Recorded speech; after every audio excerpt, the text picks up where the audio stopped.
I printed the first of what would become many different comics back in 2012, quite fresh out of uni and sitting on a whole bunch of rejection letters from other illustration avenues. It started with this basic slice of life webcomic, and now, in 2023, I have a whole bunch of different comic books to my name. Hi, I'm Jen. I'm a self-published comic creator who's been working in the UK indie scene for a decade now, over a decade, and here are 10 things I have learned along the way.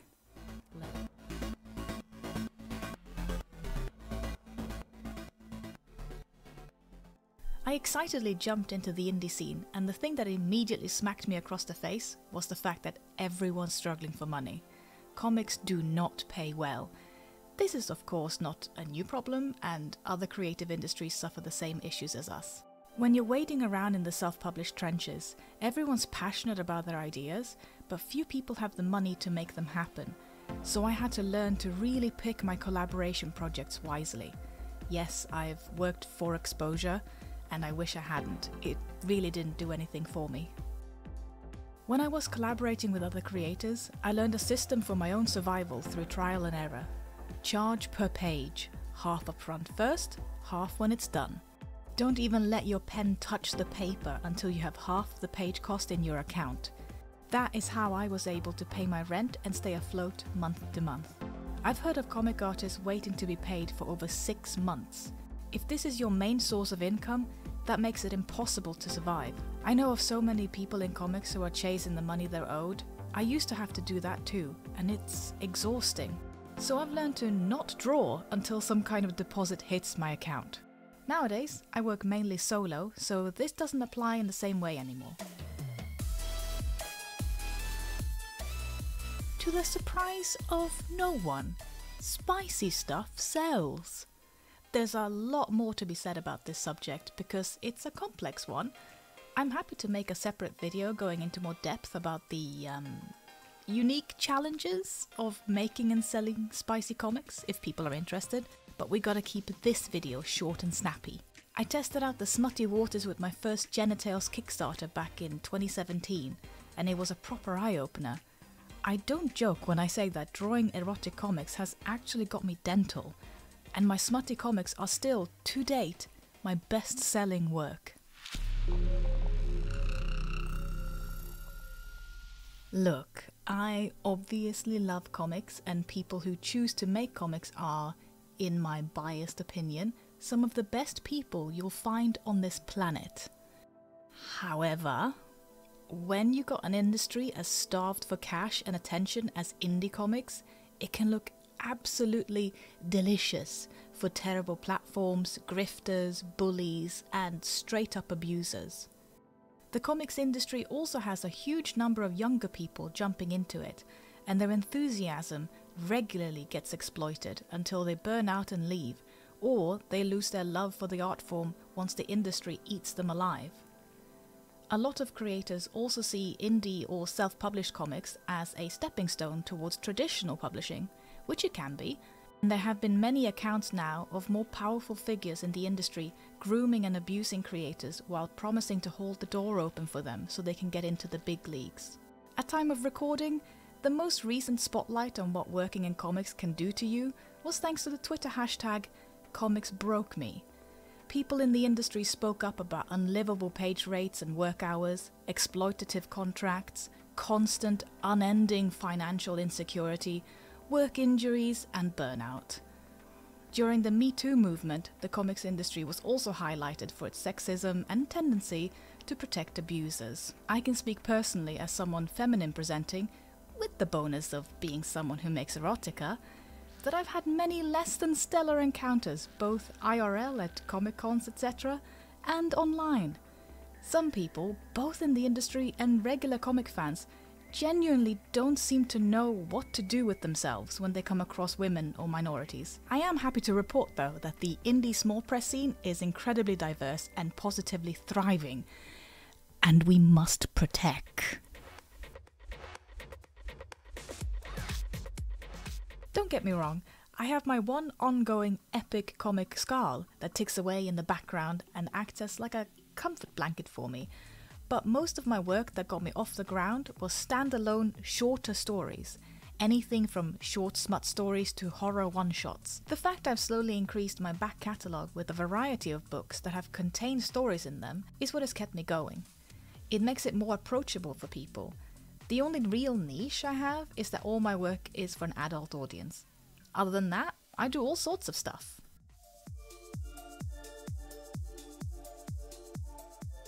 The greatest hurdle I've faced, and I think a lot of other indie creators struggle with, is having people even pick your stuff up and give it a chance in the first place.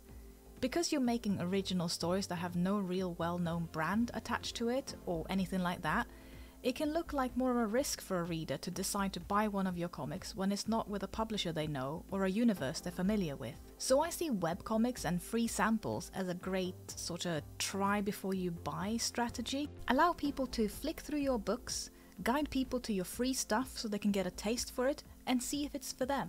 That'll make it less of a risk. My webcomics Janspiration and Scarl was what really got me started with my solo work, and Scarl continues to inform people about my stuff now. Oh my god, please get an accountant. Get an accountant. They basically pay for themselves.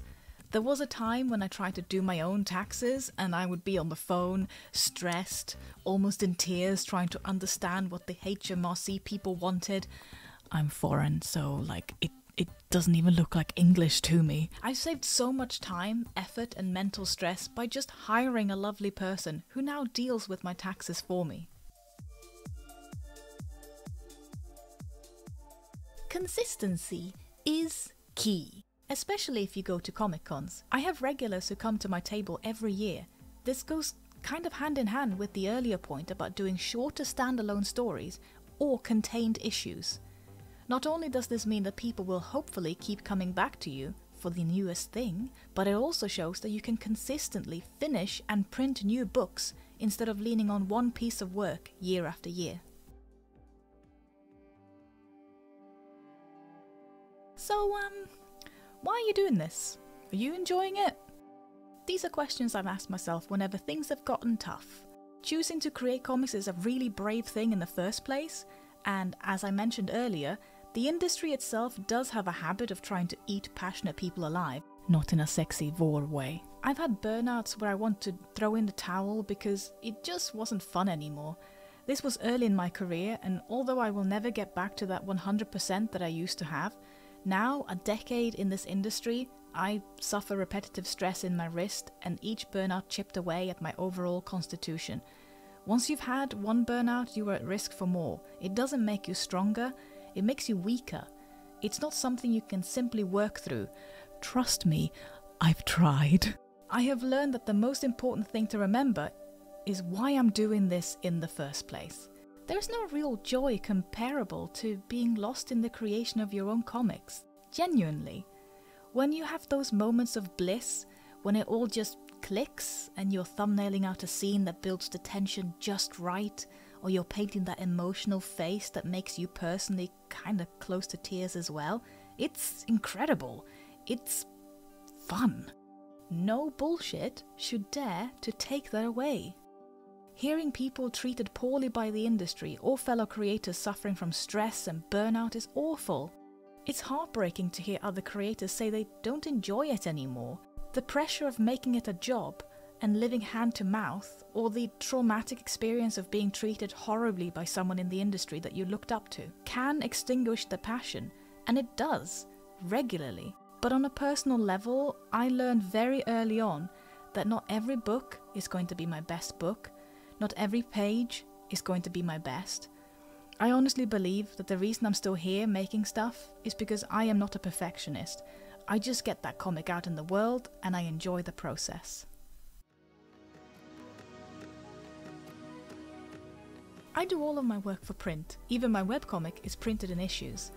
Honestly, finding a printer who knows comics and even specializes in printing it is incredible. Because I work in small press and I publish everything myself, I can't do large print runs. So my regular print runs can range between 100 copies to around 800 max. A lot of printing companies don't like doing small runs, and it can also be really expensive. So now that I've found a UK-based printer who actually focuses in helping small press here, I'm forever thankful for that. Some people print their stuff at home. I never did. I also think doing shorter comics and learning through trial and error over the years by prepping stuff for print has made my comics better overall. If I was just doing stuff myself in my office, I don't think I would have improved as much. I need that outside input from a pro.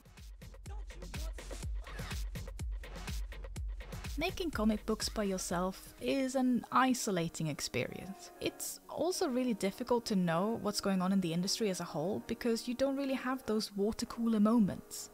Having been lucky enough to have a support network around me these past 10 years has been absolutely essential for my continued ability to make stuff. I have a husband who's a turbo nerd for comics and my rock of stability whenever I have a wobble, and over lockdown, I got together with two great minds in the indie comics industry and co-founded the Association of Comic Creators, which is a community by comic creators for comic creators. Being able to speak more freely in private about the industry and get support from others who truly know what it's like because they're in the same rocky boat as you has been so helpful on so many levels. Oh, and about 3 years ago, we adopted a senior dog from the local shelter. This forced me to leave the house and get actual fresh air and exercise at least twice a day. I can't imagine being in the studio without the greedy bastard close by. I've also been streaming on Twitch regularly for a few years now, which gives me some online social contact with others. Highly recommended. And there you go. Those are 10 things I've learned. There's obviously a lot more, because there's always a lot more. Like, for example, but yeah, I do have to actually edit down this video and end it somewhere. So thank you for watching. There is a lot more on my channel. There's 1 hour silent studio videos where literally I turn this camera on and I sit down and I work in silence, no background music, no nothing. It is exactly as boring as it sounds. But if you need to focus for an hour, I can be your studio buddy. I also have Twitch, and I have obviously Patreon and my studio membership over on my website. I have a bunch of stuff. If you like my stuff, you can buy it, or you can look at some of it for free. There's lots. Anyway, I'm rambling. I'm gonna go now. Goodbye.